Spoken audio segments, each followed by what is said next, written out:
ಹಿರಿಯ ನಟ ರಂಗಕರ್ಮಿ ರಾಜು ತಾಳಿಕೋಟೆ ವಿಧಿವಶರಾಗಿದ್ದಾರೆ. ಕೊನೆ ಉಸಿರೆಳೆದಿದ್ದಾರೆ. ಹೃದಯಾಘಾತದಿಂದ ಹಿರಿಯ ನಟ ರಾಜು ತಾಳಿಕೋಟೆ ನಿಧನರಾಗಿದ್ದಾರೆ.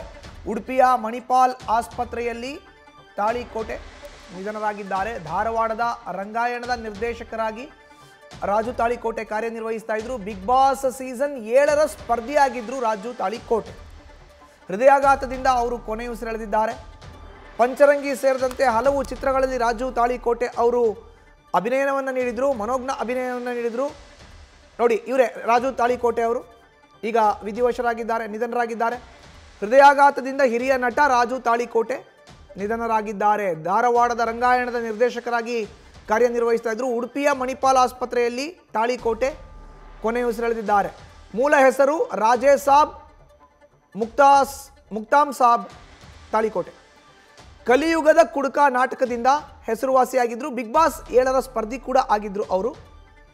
ಇವತ್ತು ಉಡುಪಿಯ ಮಣಿಪಾಲ್ ಆಸ್ಪತ್ರೆಯಲ್ಲಿ ಹೃದಯಾಘಾತದಿಂದ ಹಿರಿಯ ನಟ ರಂಗಕರ್ಮಿ ರಾಜು ತಾಳಿಕೋಟೆ ನಿಧನರಾಗಿದ್ದಾರೆ. ಸಾಕಷ್ಟು ಸಿನಿಮಾಗಳಲ್ಲಿ ಉತ್ತರ ಕರ್ನಾಟಕ ಭಾಷೆಯ ಸಂಭಾಷಣೆಯನ್ನು ಹೇಳ್ತಾ ಜನಮನವನ್ನು ಗೆದ್ದಿದ್ರು. ಜನಮಾನಸದಲ್ಲಿ ಹಚ್ಚ ಹಸಿರಾಗಿ ಇದ್ರು ರಾಜು ತಾಳಿಕೋಟೆ. ಈಗ ಇಹಲೋಕ ತ್ಯಜಿಸಿದ್ದಾರೆ. ಧಾರವಾಡ ರಂಗಾಯಣದ ನಿರ್ದೇಶಕರಾಗಿ ಕಾರ್ಯವನ್ನು ನಿರ್ವಹಿಸ್ತಾ ಇದ್ರು. ಬಿಗ್ ಬಾಸ್ 7ರ ಸ್ಪರ್ಧಿಯಾಗಿದ್ರು. ಹೆಚ್ಚಿನ ಮಾಹಿತಿ ನೀಡ್ತಾರೆ ನಮ್ಮ ಪ್ರತಿನಿಧಿ ರಾಚಪ್ಪ. ಈಗ ದೂರವಾಣಿ ಸಂಪರ್ಕಕ್ಕೆ ಸಿಕ್ಕಿದ್ದಾರೆ. ರಾಚಪ್ಪ, ಈಗ ರಾಜು ತಾಳಿಕೋಟೆ ಇನ್ನಿಲ್ಲ, ಹಿರಿಯ ರಂಗಕರ್ಮಿ, ಅವರ ಆರೋಗ್ಯದಲ್ಲಿ ಏನಾಗಿತ್ತು ಮಾಹಿತಿ ನೀಡೋದಾದ್ರೆ? ಮಧುಸೂದನ್, ಏನಾದರೂ ಪ್ರಮುಖವಾಗಿ ರಾಜು ತಾಳಿಕೋಟೆ ಹಾಸ್ಯ ಕಲಾವಿದರು, ಜೊತೆಗೆ ವೃತ್ತಿ ರಂಗಭೂಮಿಯ ಮೂಲಕ ಸಿನಿಮಾ ರಂಗಕ್ಕೆ ಪಾದಾರ್ಪಣೆ ಮಾಡಿದ್ರು. ಜೊತೆಗೆ ಉತ್ತರ ಕರ್ನಾಟಕ ಭಾಗದಲ್ಲಿ ನಾಟಕ ಮೂಲಕ ಪ್ರಸಿದ್ಧಿಯನ್ನು ಪಡೆದರು. ಜೊತೆಗೆ ಸಿನಿಮಾದಲ್ಲಿ, ಕನ್ನಡ ಸಿನಿಮಾದಲ್ಲಿ ಹಾಸ್ಯ ನಟರಾಗಿ ಕಲಾವಿದರಾಗಿ ಪಾತ್ರ ಅಭಿನಯ ಮೂಲಕ ಅಸಂಖ್ಯಾತ ಒಂದು ಅಭಿಮಾನಿಗಳನ್ನು ಹೊಂದಿದ್ರು. ಇವತ್ತು ಏನಂದ್ರೆ ಉಡುಪಿಯ ಒಂದು ಶೂಟಿಂಗ್ ಸಂದರ್ಭದಲ್ಲಿ ಇವತ್ತು ಸಿನಿಮಾ ಚಿತ್ರೀಕರಣ ಇತ್ತು. ಆ ಚಿತ್ರೀಕರಣ ಮುಗಿಸಿಕೊಂಡು ಬಂದು ಲಾಲ್ಜೊಂದರಲ್ಲಿ ಇದ್ದಂತ ಸಂದರ್ಭದಲ್ಲಿ ಅವರಿಗೆ ಹಾರ್ಟ್ ಅಟ್ಯಾಕ್ ಆಗಿ ಹೃದಯಕ್ಕೆ ಒಳಗಾಗ್ತಾರೆ. ತಕ್ಷಣ ಅವ್ರನ್ನ ಮಣಿಪಾಲ್ ಆಸ್ಪತ್ರೆಗೆ ತೆಗೆದುಕೊಂಡು ಅಷ್ಟರಲ್ಲೇ ಅವರು ಅಂದ್ರೆ ನಿಧನ ಹೊಂದಿರುವಂತ ಮಾಹಿತಿ ಕೂಡ ಅವರ ಕುಟುಂಬಸ್ಥ ಮೂಲಗಳಿಂದ ತಿಳಿದು. ಜೊತೆಗೆ ಏನೇ ಪ್ರಮುಖವಾಗಿ ಈ ಹಿಂದೆ ಕೂಡ ಅವರಿಗೆ ಹೃದಯಾಘಾತ ಆಗಿತ್ತು. ಆ ಸಂದರ್ಭದಲ್ಲಿ ಕೂಡ ಅವರಿಗೆ ಸ್ಟಂಟ್ ಅನ್ನು ಅಳವಡಿಸಲಾಗಿತ್ತು ಅನ್ನುವಂಥದ್ದು. ಜೊತೆಗೆ ಈಗ ಆತನ ಅಂದ್ರೆ ಏನು ರಾಜು ತಾಳಿಕೋಟೆ ಅವರ ಪುತ್ರ ಬಶೀರ್ ಕೂಡ ಮಾಹಿತಿಯನ್ನು ನೀಡಿದ್ದಾರೆ. ಈಗ ಅವರ ತಂದೆ ಅಂದ್ರೆ ಈಗ ಮಣಿಪಾಲ್ ಆಸ್ಪತ್ರೆಯಲ್ಲಿ ಅವರ ಮೃತದೇಹ ಇರುವಂತದ್ದು. ಜೊತೆಗೆ ಏನಂದ್ರೆ ಪ್ರಮುಖವಾಗಿ ಬಿಗ್ ಬಾಸ್ ನಲ್ಲಿ ಕೂಡ ಸ್ಪರ್ಧೆಯಾಗಿದ್ರು. ಜೊತೆಗೆ ಈಗ ಏನಂದ್ರೆ ಧಾರವಾಡದ ರಂಗಾಯಣದ ಒಂದು ನಿರ್ದೇಶಕ ಕೆಲಸ ಕೂಡ ಮಾಡ್ತಾ ಇರುವಂತದ್ದು. ಪ್ರಮುಖವಾಗಿ ವಿಜಯಪುರ ಜಿಲ್ಲೆಯಲ್ಲಿ ತಾಳಿಕೋಟೆ ಒಂದು ಖಾಸಗೇತರ ನಾಟ್ಯ ಸಂಘವನ್ನು ಕಟ್ಟುವ ಮೂಲಕ ಒಂದು ರಾಜಪ್ಪ, ನಿಮ್ಮನ್ನ ಮತ್ತೆ ಸಂಪರ್ಕ ಮಾಡ್ತೀನಿ. ಇನ್ನು ರಾಜು ತಾಳಿಕೋಟೆ ಅವರ ಆಪ್ತ ಸ್ನೇಹಿತರು ಜೊತೆಗೆ ನಾಟಕಕಾರರಾದಂತಹ ರಾಜಣ್ಣ ಜೇವರ್ಗಿ ಅವರು ದೂರವಾಣಿ ಸಂಪರ್ಕಕ್ಕೆ ಸಿಕ್ಕಿದ್ದಾರೆ. ರಾಜಣ್ಣ ಅವರೇ, ನಮಸ್ಕಾರ. ನಮಸ್ಕಾರ.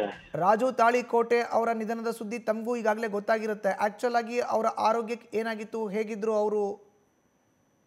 ಸರ್, ಅವರು ಚಲೋನೇ ಇದ್ರಿ. ಹಿಂದೊಮ್ಮೆ ಸ್ವಲ್ಪ ಏನಂತಂದ್ರ ಅದು ಸ್ಟ್ರೋಕ್ ಆಗಿತ್ತು. ಸ್ವಲ್ಪ ಅದು ಆರಾಮಾಗಿತ್ತು. ಆಮೇಲೆ ಏನಪ್ಪಾ ಅಂತಂದ್ರ ಇದು ಹಾರ್ಟ್ ಆಗಿತ್ತು ಸರ್. ಈಗ